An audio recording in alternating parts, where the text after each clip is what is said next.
కాంగ్రెస్ ప్రభుత్వానికి దండం పెట్టారు మాజీ మంత్రి జగదీష్ రెడ్డి. తెలంగాణ రైతులకు సాగునీరు ఇవ్వాలని కోరారు.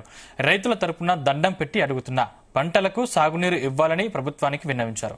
రేవంత్ పాలనలో తెలంగాణ రైతులు ఉమ్మడి రాష్ట్రంలో వచ్చిన దారుణ పరిస్థితులు వచ్చాయన్నారు. ఇప్పటికైనా నీరు ఇచ్చి ఎండిపోతున్న పొలాలను బ్రతికించి రైతులను కాపాడాలని జగదీష్ రెడ్డి కోరారు. తక్షణమే రైతులకు న్యాయం చేయాలి. తక్షణమే రైతులకు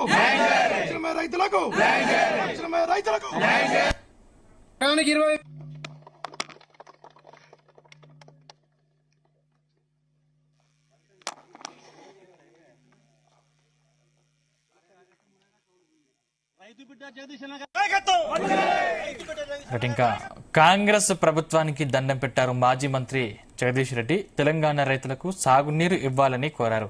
రైతుల తరపున దండం పెట్టి అడుగుతున్న పంటలకు సాగునీరు ఇవ్వాలని ప్రభుత్వానికి విన్నవించారు. రేవంత్ పాలనలో తెలంగాణ రైతులు ఉమ్మడి రాష్ట్రంలో వచ్చిన దారుణ పరిస్థితులు వచ్చాయన్నారు. ఇప్పటికైనా నీరిచ్చి ఎండిపోతున్న పొలాలను బ్రతికించి రైతులను కాపాడాలని జగదీష్ రెడ్డి కోరారు. రైతు దానికి సంబంధించిన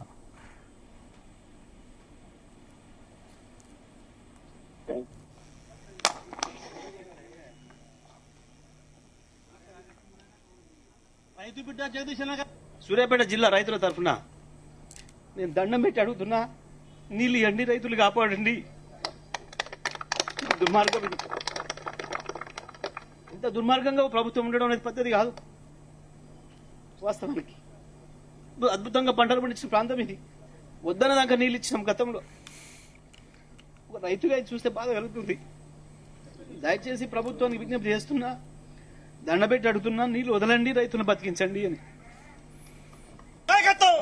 ఇదే అంశానికి సంబంధించిన మరిన్ని పూర్తి డీటెయిల్స్ మా ప్రతినిధి ఉపేందర్ అందిస్తారు. ఉపేందర్. Thank you Sandeep. సూర్యాపేట జిల్లాలో రైతుల వరి పొలాలు వేసినటువంటి వరి పొలాలు ఎండిపోయిన పరిస్థితి కనిపిస్తుంది.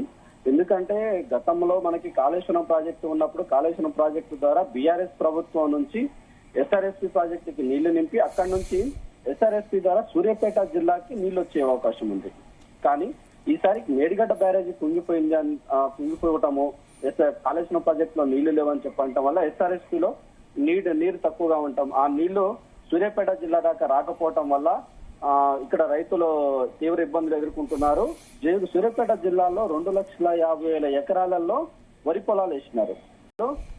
వానాకాలంలో అతితో వానాకాలం కావడం వల్ల వానలు విస్తారంగా పడటం వల్ల బోర్ల కింద నీళ్లున్నాయి. బోర్లలో నీళ్లు గ్రౌండ్ వాటర్ ఉండటం తోటి బయటపడ్డారు. కానీ యాసింగ్ లో అటువంటి పరిస్థితి కనిపించడం లేదు. రోజు రోజుకి ఎండలు తీవ్రంగా వస్తున్నాయి, తీవ్రంగా మండుతున్నాయి. ఈ టైంలో గ్రౌండ్ వాటర్ కూడా ఇంకిపోయే పరిస్థితి కనపడుతుంది. ఇదే నేపథ్యంలోని స్థానిక ఎమ్మెల్యే మాజీ మంత్రి బీఆర్ఎస్ మాజీ మంత్రి జగదీశ్వర్ రెడ్డి ఈ రోజు సూర్యాపేట జిల్లాలోని పెనుపాడు మండలంలో ఉన్నటువంటి చిన్నగారకుంట తండ గాజుల మల్కాపురం విలేజ్ లో పర్యటించడం జరిగింది. అక్కడ రైతుల బాధలను చూసినటువంటి మాజీ మంత్రి ఒక్కసారిగా భావోద్వేగానికి గురయ్యండి. దయచేసి మీ దండం పెడతా, ఎస్ఆర్ఎస్పీ నుంచి కాలం నీళ్లు విడుదల చేయండి, విడుదల చేసి సూర్యాపేట జిల్లాలో ఉన్నటువంటి రైతులను ఆదుకోండి. ఇప్పటికే వాళ్ళు చాలా వరకు పెట్టుబడి పెట్టారు. వరి పొలాలు కూడా పొట్ట దశకు వచ్చినాయి. ఇంకొక నెల రోజులలో వరి పొలాలు క్రాప్కి వచ్చే అవకాశం ఉంది.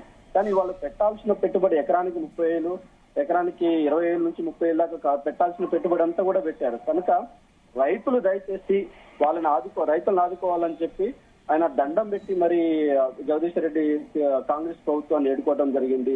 సందీప్, ఇదే అంశం పైన మరొక కొన్ని విలేజ్ లో కూడా జగదీష్ రెడ్డి పర్యటించడం జరిగింది. ఆ విలేజ్ లో కూడా తీవ్రమైన నీటి ఎద్దడి ఉండటం వల్ల, సాగునీటి ఎద్దడి ఉండటం వల్ల రైతుల పంట పొలాలు ఎండిపోయే పరిస్థితి. అంటే చివరికల్లా ఇప్పుడే పొట్ట దశలు ఎట్లా ఉంటే చివరికల్లా కూడా మాక్సిమం పంట పొలాలు 80% వరకు పంట పొలాలు ఎండిపోయే అవకాశం ఉందని చెప్పి బీఆర్ఎస్ నేతలు చెప్తున్నారు. కాబట్టి కనుక కాంగ్రెస్ ప్రభుత్వాన్ని స్థానిక ఎమ్మెల్యే మాజీ మంత్రి జగదీష్ రెడ్డి ఒకటే చేతులు జోడించి మరీ చెప్తున్నాడు, దయచేసి నీళ్లు ఇవ్వండి, దయచేసి నీళ్లు ఇచ్చి రైతులను ఆదుకోమని చెప్తున్నాడు. Sandeep. Right, thank you Upender. ఎండిపోయిన పొలాలను ఆదుకోవాలి ప్రభుత్వం. అంటే ఎండిపోయిన పొలాలను తక్షణమే రైతులకు న్యాయం చేయాలి. తక్షణమే రైతులకు సూర్యాపేట జిల్లా రైతుల తరఫున నేను దండం పెట్టి అడుగుతున్నా, నీళ్ళు ఇవ్వండి, రైతులు కాపాడండి. దుర్మార్గం ఇది. ఇంత దుర్మార్గంగా ప్రభుత్వం ఉండడం అనేది పద్ధతి కాదు. వాస్తవానికి అద్భుతంగా పంటలు పండించిన ప్రాంతం ఇది. వద్దన దాకా నీళ్ళు ఇచ్చినాం గతంలో. ఒక రైతుగా ఇది చూస్తే బాధ కలుగుతుంది.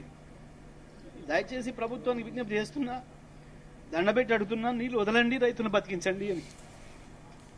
నాయకత్వం రైతు బిడ్డ రవి సన్న గారి నాయకత్వం